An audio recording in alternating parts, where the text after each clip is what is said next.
Donc bah voilà, donc je vous le disais, donc bienvenue à tous pour ce webinaire, donc dans lequel on va parler des 4 étapes clés pour plus de clarté sur votre vie professionnelle. Donc l'idée aujourd'hui, ça va vraiment de pouvoir partager de manière le plus expérientielle possible et de vous faire vivre voilà, quelque chose tous ensemble.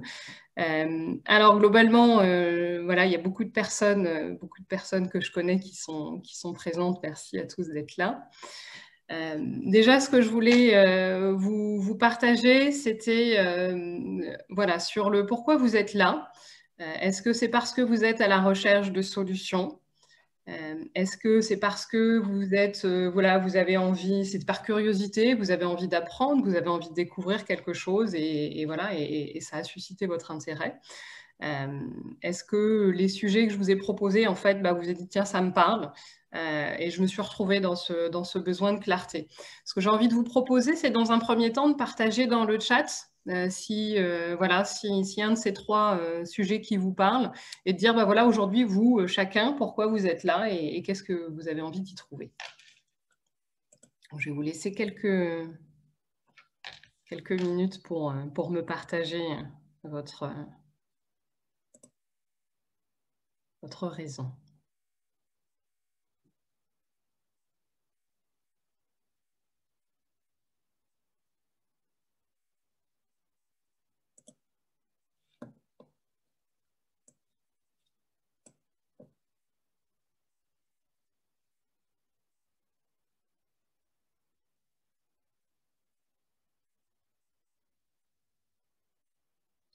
Ok, donc comprendre ce que je fais, la curiosité, les 3 raisons. C'est aussi complètement possible.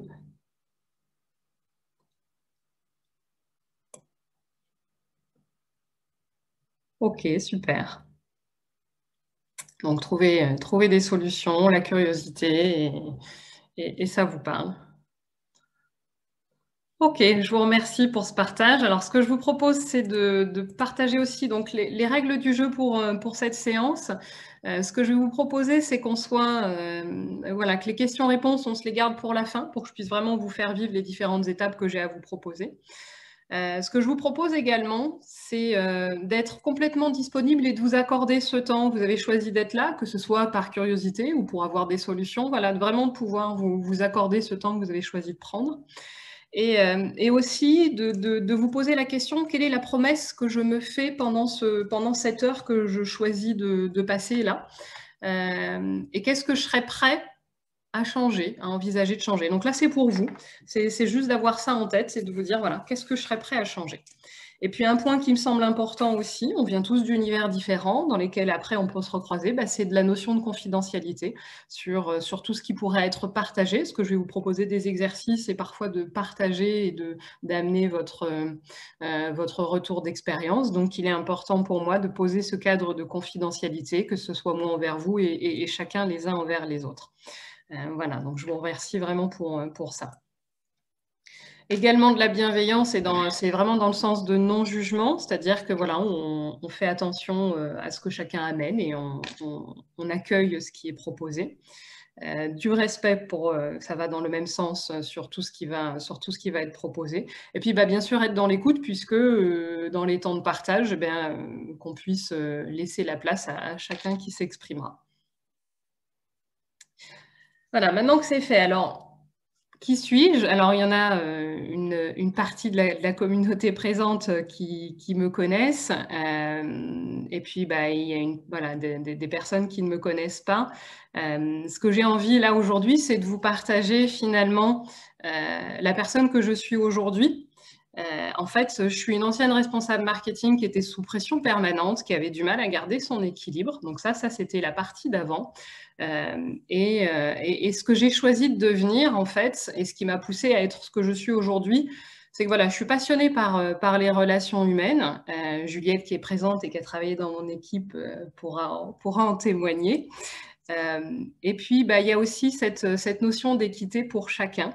C'est quelque chose que je m'efforce de maintenir dans le métier que je fais aujourd'hui. parce qu'aujourd'hui, le coaching, je trouve, n'est pas forcément accessible à tous et moi, j'ai vraiment à cœur de le porter à tous les niveaux de l'entreprise. Et en fait, ce qui me porte, c'est que je suis convaincue que c'est en commençant par changer vraiment le regard qu'on a sur soi et sur ce qui nous entoure qu'on peut aller à la découverte de son potentiel. C'est-à-dire que aujourd'hui, on a trop tendance à regarder l'extérieur en premier et ensuite de se dire bah, pourquoi moi ça marche pas. Ce que je propose, c'est vraiment de partir de soi, de revenir à soi pour pouvoir comprendre vraiment qu'est-ce qui est important pour moi et comment je peux changer les choses à mon niveau à moi. Voilà, et donc ça, c'est vraiment quelque chose qui, pour moi, est essentiel, qui est très important. À côté de ça, en fait, je suis maman de 3 enfants, j'ai 41 ans. J'ai fait une reconversion il y a 2 ans, donc en 2019, pour devenir coach professionnel. Donc dorénavant, je suis coach professionnel certifié. Je suis également facilitatrice en co-développement. Je suis passionnée par l'intelligence collective. Et voilà, et je pratique depuis 2 ans, le coaching, que ce soit dans le cadre de ma formation et dorénavant avec mes clients. Maintenant que ceci est dit, ce que je vous propose, c'est vraiment de rentrer dans le vif du sujet et de pouvoir vraiment aller voilà, toucher du doigt ce que je vous ai proposé et de pouvoir aller vivre ce que je vous disais. Ce que je vous propose, c'est vraiment de vous faire vivre une expérience. Et de passer donc par les 4 étapes clés que je vous ai proposées, qui sont d'abord de mettre de la clarté dans votre projet professionnel. Ensuite, c'est d'apprendre à connaître ses besoins et ses valeurs, aller identifier et dépasser ses blocages et poser ses envies. Donc pour moi, c'est vraiment 4 étapes fondamentales qui vont permettre derrière de pouvoir se dire « Ok, quel choix professionnel je peux faire pour moi ?» Si je passe pas par ces 4 étapes-là, la difficulté, c'est que finalement, je vais toujours me baser sur ce que je vous disais, tout ce qui va venir de l'extérieur. Donc, je vais me baser sur ce que j'entends, sur ce qui me paraît bien, sur bah oui, mais un tel, il a réussi. Ok, finalement, moi, si je veux y arriver, si j'ai envie de faire un choix, qu'est-ce qui va être important pour moi? Donc, c'est vraiment de partir de là, ce que je vous disais, vraiment revenir à soi. Et donc, pour ça, ce que je vous propose, donc, c'est de commencer déjà par la première étape, qui est de mettre de la clarté. Et donc là, pour pouvoir mettre de la clarté, ce que je vous propose, c'est, alors, si ça veut bien venir, voilà, c'est de remonter à la cause profonde du sujet qui vous amène, ou du blocage que vous vivez peut-être. Donc, c'est vraiment de pouvoir aller chercher, ok, qu'est-ce qui fait que je suis là, qu'est-ce qui fait que je suis là aujourd'hui? Et donc de répondre à cette question, pourquoi je veux faire le point aujourd'hui? Finalement, que vous soyez là pour la curiosité, parce que vous êtes reconnu ou parce que vous cherchez des solutions, c'est de prendre ce temps et de vous dire, tiens, je vais me prêter à l'exercice et puis je vais aller chercher un peu au fond ce qui se passe. Et en fait, il y a une méthode qui permet d'aller vraiment creuser ce sujet-là en partant de cette question-là, pourquoi je veux faire le point aujourd'hui, qui s'appelle la méthode des 5 pourquoi. Et en fait, qui invite à se poser 5 fois la question. Alors, 5 fois la question, si on a besoin de se la poser 5 fois. Mais voilà, vraiment d'aller au bout du sujet. Pour vous donner un exemple, pour partir de mon cas personnel, en fait, donc il y a 3 ans, quand s'est posé la question de ma reconversion, enfin pas de ma reconversion professionnelle, puisqu'à l'époque je ne parlais pas de reconversion professionnelle, mais quand je me suis posé la question de je ne me sens plus bien, j'ai besoin de partir, ok. À l'époque, pourquoi j'ai voulu partir? Et en fait, pourquoi j'ai voulu partir? Parce que je me sentais plus bien dans mon job. Je passe à la deuxième étape. Pourquoi je ne me sentais plus bien dans mon job? Parce qu'en fait, on m'a demandé de casser tous les projets que j'avais montés et que je n'étais pas d'accord avec cette demande. Et donc, je redescends encore à une étape plus loin. Ok, pourquoi je n'étais pas d'accord avec cette demande? Parce que, en fait, ça allait à l'encontre de mes valeurs. Et finalement, alors là, moi, en 3 pourquoi, je suis arrivée au cœur du sujet. Ok, ça touchait à mes valeurs. Et donc, finalement, la solution, c'était de me dire, ok, j'ai besoin de prendre soin de mes valeurs et de me repositionner pour les respecter. Et ensuite, j'ai pu partir de là pour me dire, ok, maintenant, pour faire ça, qu'est-ce que je vais mettre en place, comment je vais aller respecter et prendre soin de mes valeurs. Mais pour pouvoir arriver à ce point-là, il a fallu que je me pose un certain nombre de questions. Donc, ce que je vous propose pour aujourd'hui, c'est de prendre là quelques minutes, de vous prendre un papier et un crayon, de partir de cette question qui serait pourquoi je veux faire le point aujourd'hui, et de faire cette étape, voilà, et de descendre en 3, 4, 5 pourquoi, et de creuser vraiment le sujet et de voir ce qui se passe pour vous. Et puis, je proposerai, s'il y a une ou deux personnes qui ont envie de partager ce qui s'est passé pour elles, voilà, de le faire. Donc là, je vais vous proposer de prendre, voilà, de prendre 1 ou 2 minutes et de vous poser sur le sujet. Et si vous avez des questions, vous pouvez, juste sur les exercices, bien évidemment, vous pouvez lever votre micro ou m'envoyer un chat, il n'y a aucun souci.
Comment ça se passe pour vous? Est-ce que c'est quelque chose que vous arrivez à faire? Est-ce que je peux faire quelque chose pour vous aider? Comment, voilà, dites-moi.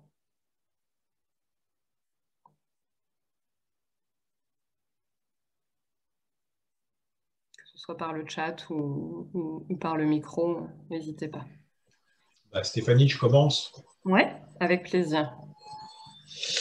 En fait, moi, aujourd'hui, je considère que mes valeurs ne sont pas contrariées. Ouais. J'ai peut-être pas encore d'aisance à identifier que ce soit des blocages, des causes profondes. Ça, c'est vrai que ça demande encore un petit peu de temps pour pouvoir identifier ou des blocages ou des causes profondes qui toucheraient à cette mise en clarté. Par contre, d'anticiper l'avenir, oui, ça peut m'intéresser. Ok. L'anticiper l'avenir, c'est-à-dire que aujourd'hui j'en suis là, demain ça peut vite arriver et c'est peut-être pas mal de pourquoi aujourd'hui finalement, c'était l'occasion puisque tu as proposé. Ouais. Et donc voilà, c'est vrai que j'étais peut-être un peu hésitant, mais j'ai pris cette invitation. Donc pourquoi aujourd'hui, c'était l'occasion et puis l'idée d'anticiper. Ouais, anticiper l'avenir. Ok. Super. Merci Nicolas. Est-ce que quelqu'un d'autre a envie de s'exprimer?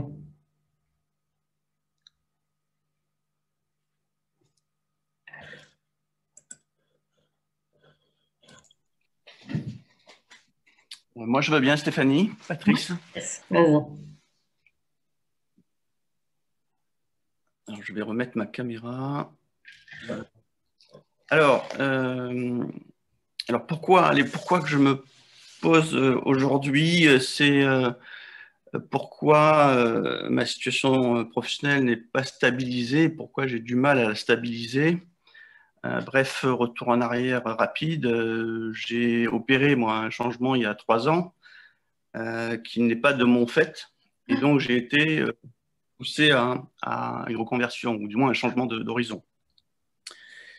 Donc la première question, c'est qu'est-ce qui fait que je n'arrive pas à stabiliser une situation en mode pérenne? Ouais. j'ai rebondi malgré tout, j'ai trouvé des issues. Et là, je me pose la question de la durabilité des solutions et des reprises. Oui. Alors, on est peut-être face à une conjoncture particulière en mode Covid, mais j'ai toujours pensé que pour moi, le Covid pouvait être une opportunité, et je la vis comme une opportunité. Et c'est d'ailleurs une de mes dernières expériences où j'ai opéré dans le monde de la visite à distance avec des solutions à distance. Tout à fait. Mais qui n'a pas débouché sur une solution pérenne. Donc aujourd'hui, à nouveau, nouvelle reconversion. Je tente une amorce dans l'immobilier qui a de vraies similitudes avec le monde du tourisme, avec la relation commerciale, la relation avec les gens. Néanmoins, après 4 ou 5 mois de recul, je m'aperçois que ça peut être un miroir aux alouettes pour tous ces candidats à l'auto-entrepreneuriat avec des difficultés réelles pour faire son trou, pour faire son chemin, pour se différencier. Donc, je n'ai pas encore, on va dire, pérennisé cette reconversion, d'où ce webinaire qui tombe à point nommé, comme je te l'ai écrit. Tout à fait. Pour me dire, est-ce que je prends les bonnes décisions? Est-ce que je mets les bonnes pratiques en place? Voilà. Ok. Merci encore de nous proposer ce rendez-vous. Avec plaisir. Merci à toi pour ce partage, Patrice.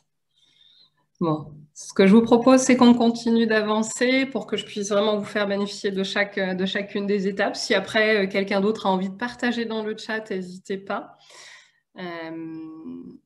Alors, pour avancer sur la partie de la clarté, là, ce que je vais vous proposer, donc après, voilà, ce que je vous dis, je vous fournirai la présentation de toute façon à la fin du webinaire. Pour travailler sur la notion de clarté aussi, ce que je vous invite, c'est dans votre vie professionnelle actuelle, c'est aussi de pouvoir lister ce que vous aimez, ce que vous n'aimez pas, parce que souvent, on ne prend pas forcément le temps d'aller vraiment creuser. Donc, qu'est-ce que j'aime pas, et sur quoi j'ai le pouvoir d'agir. Parce que ça aussi, c'est important, souvent, en fait, ce n'est pas forcément des choses sur lesquelles on va aller trop se poser. Et puis, sur quoi je n'ai pas ce pouvoir d'agir. Finalement, il y a aussi des choses autour de moi sur lesquelles je ne peux pas intervenir. Et donc, ça va vous permettre finalement aussi de décider, OK, si je ne peux pas agir dessus, qu'est-ce que moi je peux faire par rapport à ça? Donc, je ne vais pas pouvoir changer un système, puisque le système, si ce n'est pas moi qui ai la maîtrise, je peux passer mon temps à dire que ça ne me plaît pas ou me battre contre. La preuve en est la situation qu'on vient de vivre aujourd'hui. Le confinement, ça ne nous plaît pas, mais on ne peut pas se battre contre le confinement, ça nous est imposé. Il y a des règles aussi dans une entreprise qui nous sont imposées. Donc voilà. Donc, quand on a cette vision-là, déjà, ça nous permet aussi, ça va vous permettre de pouvoir vous dire, OK, qu'est-ce qui est en mon pouvoir? Et qu'est-ce que je décide de faire par rapport à ça? Donc voilà, ça va être des choses qui vont vous permettre aussi de commencer à clarifier un peu les choses. Ce que je vous propose, c'est de passer à la deuxième étape maintenant, parce qu'au-delà de pourquoi je suis là, c'est effectivement ce que je vous proposais au départ. Pour moi, ce qui est essentiel, c'est de savoir revenir à soi et d'aller vraiment, ce que je partage beaucoup, c'est un peu de se regarder le nombril, de se dire, OK, là, pour moi, je vais me remettre au centre des choses, qu'est-ce qui est important? Et donc, sur la partie des besoins, ce qui est important, c'est qu'aujourd'hui, il existe plusieurs types de besoins. J'ai envie de vous proposer une approche qui n'est pas celle qu'on a toujours l'habitude, qui est la pyramide de Maslow avec les besoins, tous les besoins qu'on voit présentés de la même manière. Je vais vous proposer une approche un peu différente. C'est d'aller identifier quels sont mes besoins, que ce soit au plan physique, matériel et financier. Donc là, ça c'est classique, c'est ma maison, j'ai besoin d'avoir un salaire, j'ai besoin de pouvoir partir, j'ai besoin d'avoir une voiture. Enfin voilà, on va être sur des choses très pratico-pratiques. Au niveau plus relationnel, au niveau affectif, de quoi j'ai besoin au niveau affectif? Quelle est la reconnaissance dont j'ai besoin par rapport aux gens qui m'entourent? Enfin voilà, tout ce qui va me toucher sur le plan relationnel. Tout ce qui va être au plan intellectuel, ce que j'ai besoin de comprendre, ce que j'ai besoin d'expliquer, comment je me nourris, comment j'apprends. Voilà, quels sont mes besoins vraiment au niveau intellectuel, quels sont les besoins au niveau spirituel. Et donc là, on va être vraiment au niveau ce que je comprends de l'environnement dans lequel je suis. On est vraiment sur voilà, comment je comment je ressens ce qui se passe autour de moi. Et puis le dernier plan, c'est le plan onirique, c'est mon besoin de rêver. C'est aussi ma capacité à poser mes besoins en termes de rêve. Qu'est-ce qui me fait rêver dans mon quotidien et de quoi j'ai besoin pour rêver? Qu'est-ce qui est important pour moi sur ce plan-là? Ce qu'il est important de savoir, c'est qu'au niveau des besoins, en fait, quand on est sur des besoins nourris, quand vous êtes bien avec la plupart de vos besoins, en fait, ça va créer du plaisir, ça va générer de la motivation, vous allez être responsable de vos actions, donc vous allez être autonome et vous allez trouver du sens dans tout ce que vous faites au quotidien. Si vos besoins ne sont pas nourris, et donc là, ça va être vraiment la spirale inverse, ça va créer de la frustration, ça va générer aussi de la destruction.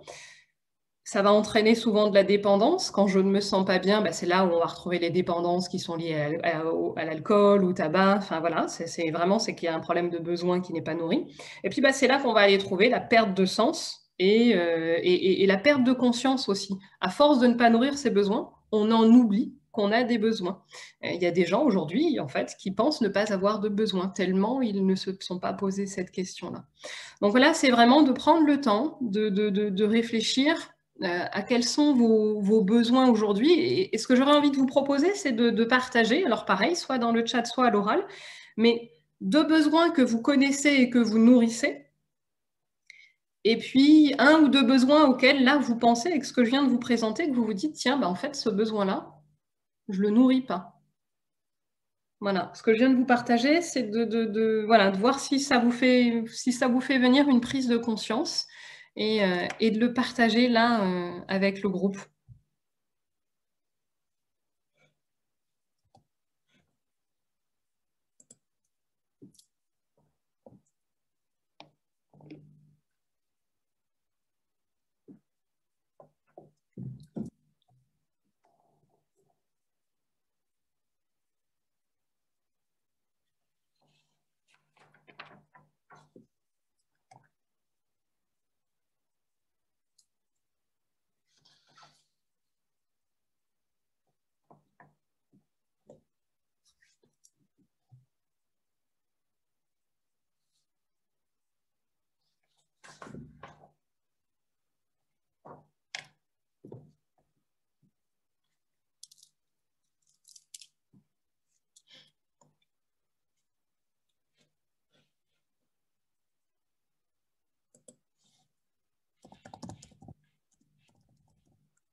Alors, il y a Romain qui nous partage un besoin en termes de reconnaissance. Est-ce que vous auriez d'autres choses à partager?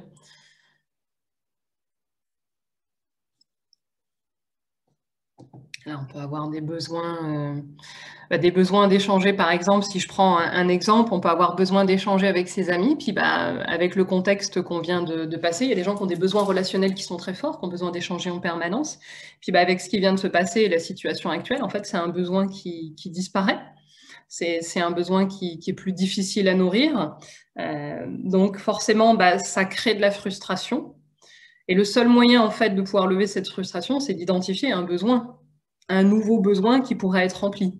Et donc, par exemple, au niveau intellectuel, je ne peux pas remplir le besoin relationnel, donc je vais aller remplir le besoin intellectuel, puis je vais peut-être faire une formation, où je vais suivre, par exemple, comme aujourd'hui, un webinaire, où je vais apprendre des choses, ou voilà, d'être sur quelque chose où, en fait, l'exercice, c'est de pouvoir se dire, voilà, quand j'ai un besoin qui n'est pas nourri, comment je vais en chercher un nouveau, et là, en fait, j'essaye d'aller remplir le vide finalement de ces besoins non nourris et d'en trouver des nouveaux. Parce que parfois, ce que je vous disais, c'est un peu comme le projet professionnel. Je n'ai pas toujours la main, surtout.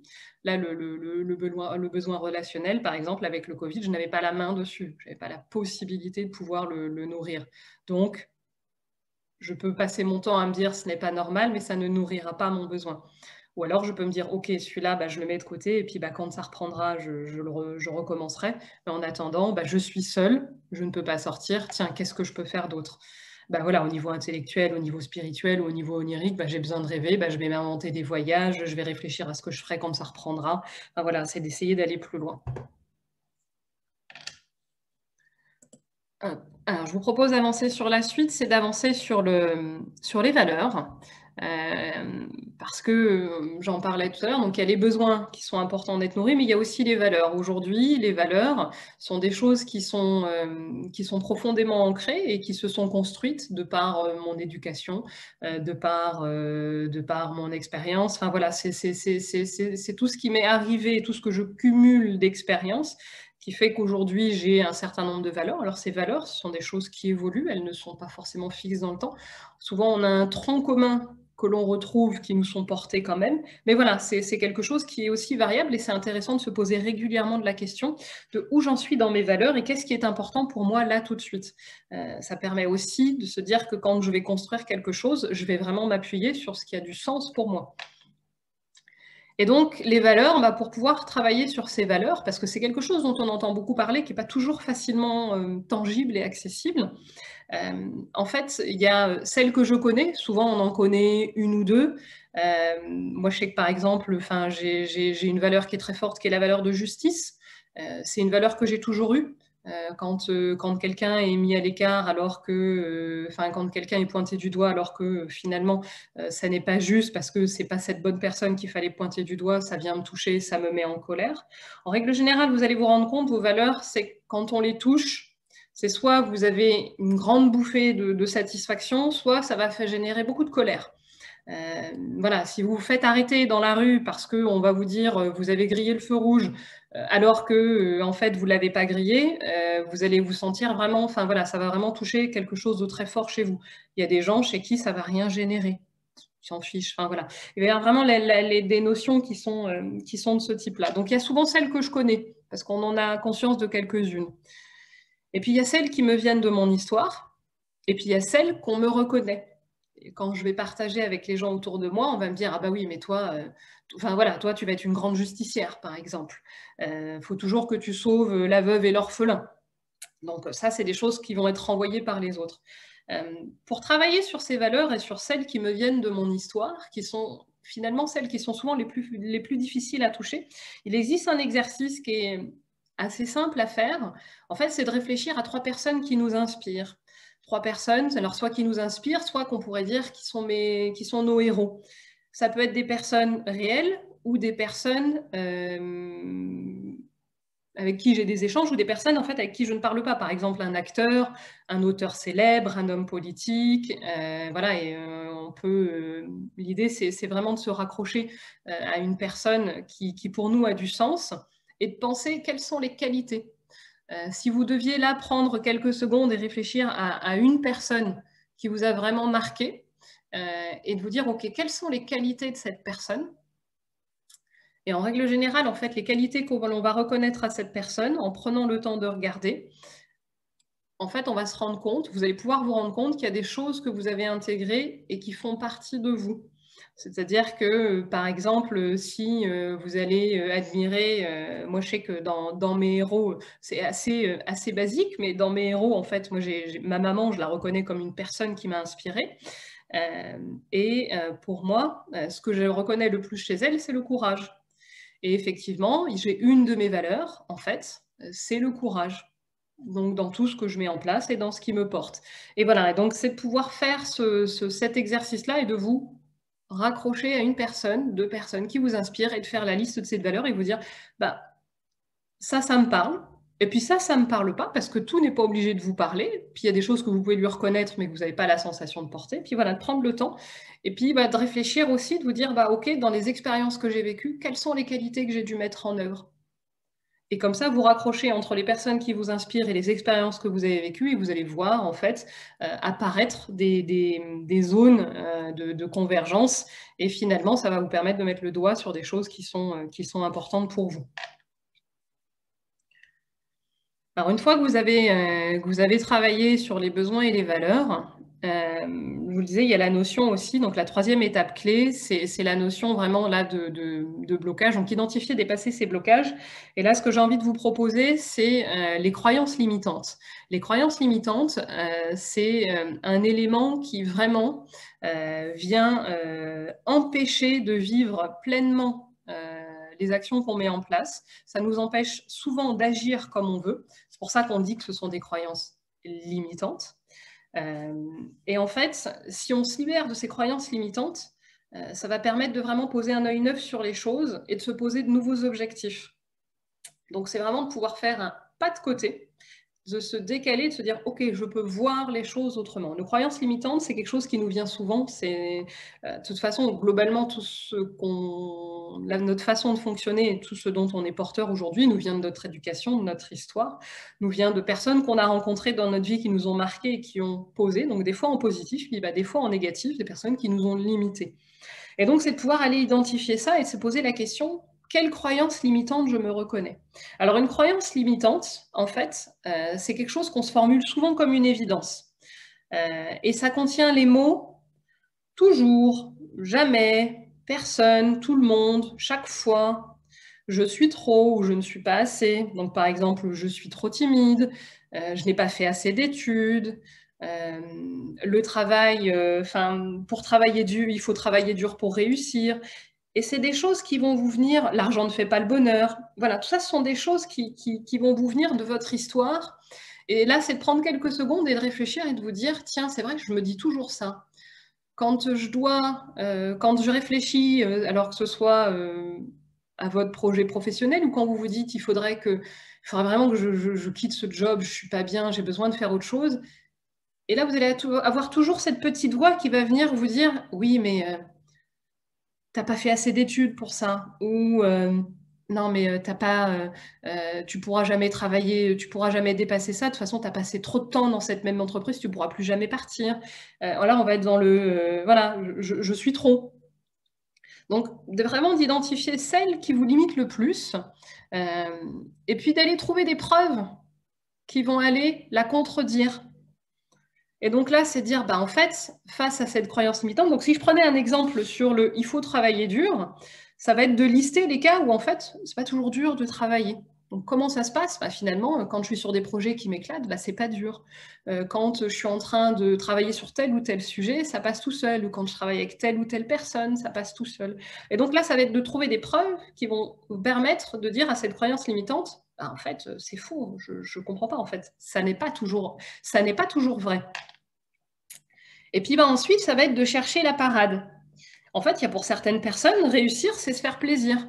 Donc, finalement, ce n'est pas toujours le travail dur qui amène la réussite. Parfois, ça peut être le plaisir. En fait, il y a des gens pour qui avoir du temps pour soi et ne pas s'épuiser à dépenser son énergie pour tout, ça leur va bien et c'est ça la réussite. Donc, c'est aussi de redéfinir qu'est-ce que la réussite pour vous. Donc voilà, c'est d'aller travailler sur les mots. Et puis ensuite, ça va être de la reformuler en une croyance aidante. Donc de ne plus en faire une croyance limitante, mais une croyance aidante. Et donc là, finalement, ce que je vous disais, c'est à chacun de déterminer à quoi ressemble sa réussite. Et donc plutôt que de vous dire « il faut travailler dur pour réussir », c'est à chacun de déterminer à quoi ressemble sa réussite. Et puis souvent, c'est quand c'est fluide que les choses réussissent le plus. Voilà, donc c'est de formuler les choses de manière inversée. Et une fois qu'on a fait ça, si on n'a fait que se le dire, c'est bien, mais ça ne suffit pas, parce que la croyance limitante, vu qu'elle est installée depuis longtemps, en fait, elle sera toujours la plus forte. C'est faire un premier pas. Et c'est d'identifier, ce que je vous propose, c'est d'identifier une situation dans laquelle vous allez pouvoir dépasser cette croyance limitante.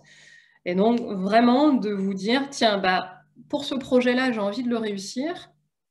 Et finalement, c'est peut-être pas en travaillant dur que ça va marcher. Je vais faire attention à me faire plaisir et je vais voir ce que ça génère.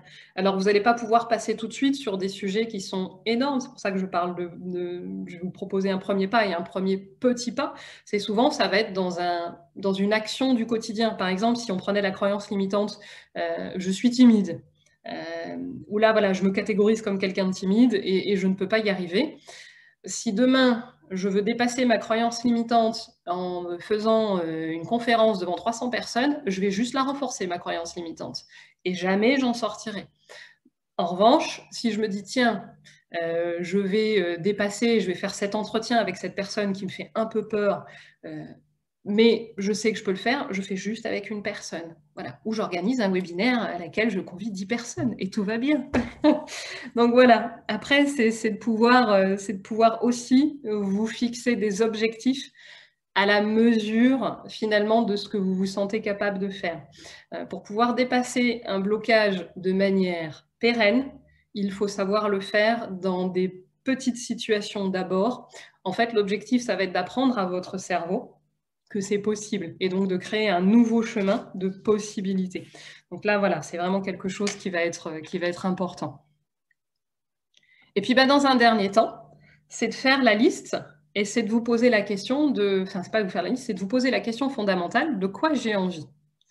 Parce que finalement, une fois qu'on connaît ses besoins et ses valeurs, qu'on se dit, OK, ça, c'est une croyance limitante qui m'empêche d'avancer, qui m'empêche d'aller vers ce que je veux faire. OK, fondamentalement, de quoi j'ai envie maintenant que je sais tout ça? Vers quoi j'ai envie d'aller? Et là, en fait, ce serait de faire la liste de toutes vos envies. Et là, ce que je vous propose, on ne va pas avoir le temps là, mais c'est de vous le noter et de vous proposer de le faire pour la suite, parce que ça, c'est quelque chose qui demande de prendre vraiment le temps, en fait. Faire la liste de toutes vos envies, en règle générale, en fait. Vous prenez une dizaine de minutes et vous bloquez le timer sur 10 minutes. Vous prenez une feuille blanche et donc vous commencez par « j'ai envie de ». Et là, vous vous faites la liste de toutes les envies que vous avez remis à plus tard, de celles qui sont trop folles, de celles qui ne sont pas raisonnables, de celles que vous avez oubliées, celles que vous avez prévu de faire, parce qu'on a quand même des envies qu'on se note et qu'on a envie de faire. J'ai envie de partir en vacances, j'ai envie d'aller voir mes amis, j'ai envie de reprendre le sport, on se les note, et voilà. Donc c'est vraiment de faire la liste et se dire « j'ai envie de ». Le timer de 10 minutes, il est important parce qu'en règle générale, quand on fait cette liste-là, au bout de 2 ou 3 minutes, on est arrivé au bout et puis on n'a plus d'idées. Et on se dit, c'est bon. Et puis, on va reposer 10, 12, allez, peut-être une vingtaine d'idées. Mais finalement, on n'est pas allé au cœur du vrai sujet. En fait, au bout de ces quelques minutes où vous allez vous arrêter, vous allez vous rendre compte que le vrai travail, il va commencer. Et donc, c'est de vous forcer. Et l'idée, c'est pas d'en mettre 200. Mais c'est de prendre ces 10 minutes pour vraiment réfléchir et de lister. Et à un moment donné, en fait, vous passerez sur ce qu'on appelle de l'écriture spontanée, plus libre, et où les idées, elles vont venir. Et potentiellement, vous pouvez avoir commencé à 10-15 idées, et puis tout d'un coup, vous vous retrouvez avec 2 ou 3 pages, parce que les 3-4 dernières minutes, quelque chose s'est libéré, vous avez récupéré l'accès, finalement, aux profondeurs de vous-même, et vous êtes allé vraiment chercher, c'est quoi ces envies que j'ai remis à plus tard, qui sont trop folles, qui ne sont pas raisonnables, que ma croyance limitante m'a toujours dit « mais non, tu n'y vas pas, c'est pas possible, c'est pas pour toi ». Donc c'est vraiment de pouvoir aller au-delà de ce qui se joue et au-delà de ce cadre dans lequel vous vous êtes potentiellement enfermé et de ce qui vous a bloqué. Et donc ça, c'est un exercice qui est vraiment très intéressant pour pouvoir aller regarder ce qu'il y a au fond. Et une fois que vous avez fait tout ça, que vous avez mis plus de clarté dans votre projet, que vous avez posé vos besoins, vos envies, que vous êtes allé vraiment travailler sur vos blocages, en fait, vous allez pouvoir aller faire ce que j'appelle l'alignement. C'est vraiment quelque chose d'important.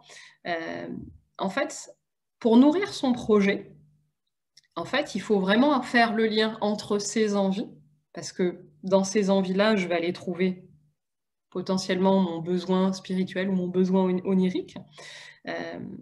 Mais dans mes envies, il va falloir que je respecte mes besoins et mes valeurs, parce que parfois, je peux avoir des envies, mais finalement, elles ne sont pas alignées. Donc, il va falloir que je fasse le lien. Et l'idée, ça va vraiment de pouvoir être en capacité de faire le lien entre les envies, respecter ses besoins, ses valeurs. Et puis, surtout, c'est d'accueillir avec douceur, mais fermeté, ces blocages. Parce que les blocages, ils sont là, c'est des mécanismes de protection, ils ont été mis en place pour se protéger de quelque chose dans une situation qui le nécessitait. Donc je ne peux pas rejeter tout d'un bloc, finalement, ces blocages. Donc c'est de les accueillir, de leur dire « Ok, vous êtes là, en revanche, je n'ai plus besoin de vous. Je vais vous demander de me laisser et d'avancer. Je peux avancer sans vous, je suis assez fort. Parce que je sais de quoi j'ai envie, parce que je sais quels sont mes besoins, parce que je connais mes valeurs, donc maintenant, je peux y aller. » Et voilà. Et donc là, moi, c'est vraiment ce que je vous propose, c'est par rapport à ce cheminement, c'est pouvoir aller vers cet alignement. Et donc, c'est vraiment, en fait, inspiré de tout cet exercice, c'est inspiré de ce cheminement que j'ai créé mon programme en fait d'accompagnement qui s'appelle donc Prêt à switcher en groupe. Et l'idée vraiment de ce programme dont j'ai voulu vous faire goûter un petit peu finalement la substantifique moelle du sujet, c'est voilà, d'aller en fait finalement travailler en groupe pour développer sa confiance et pour pouvoir faire des choix professionnels alignés. Et c'est pour ça que je vous parlais d'alignement, parce que finalement, quand je n'ai pas respecté ces différentes étapes, je pars un peu dans tous les sens, et donc finalement, mes choix professionnels, ils sont basés sur des choses qui vont un peu dans tous les sens, mais qui ne sont pas recentrées sur moi-même.